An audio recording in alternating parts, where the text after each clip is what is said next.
Yo mga idol, kamusta? Sports Talk PH nga pala.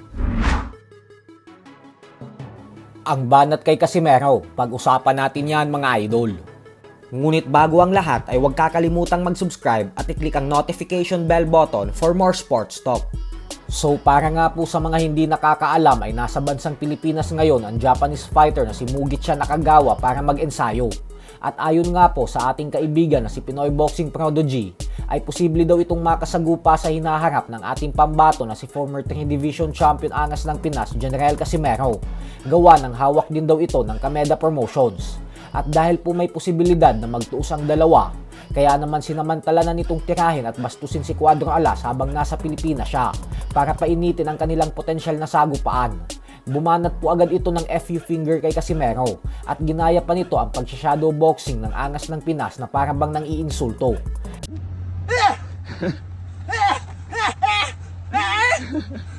Casimero.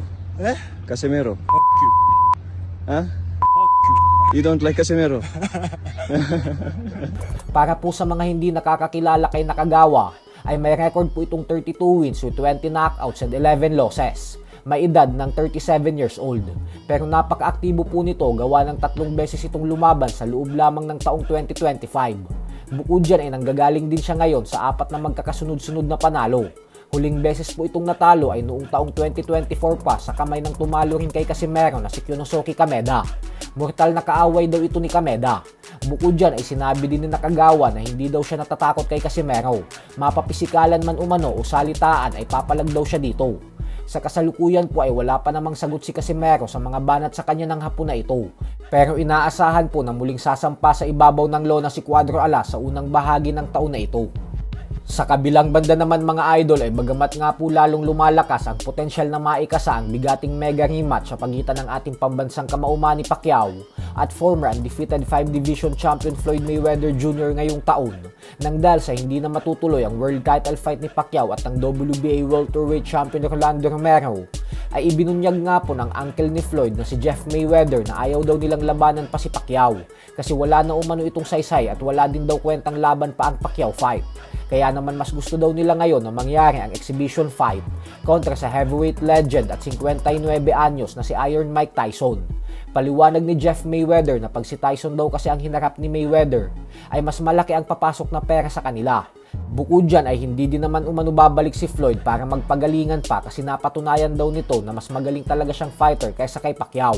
Ang tanging dahilan lang naman umano kung bakit babalik si Mayweather para labanan si Tyson ay para magbigay ng libangan at entertainment sa mga tao. Pero ganun pa man nga po ay tingnan po natin ang mga ilalabas na update ni Pacquiao at Mayweather.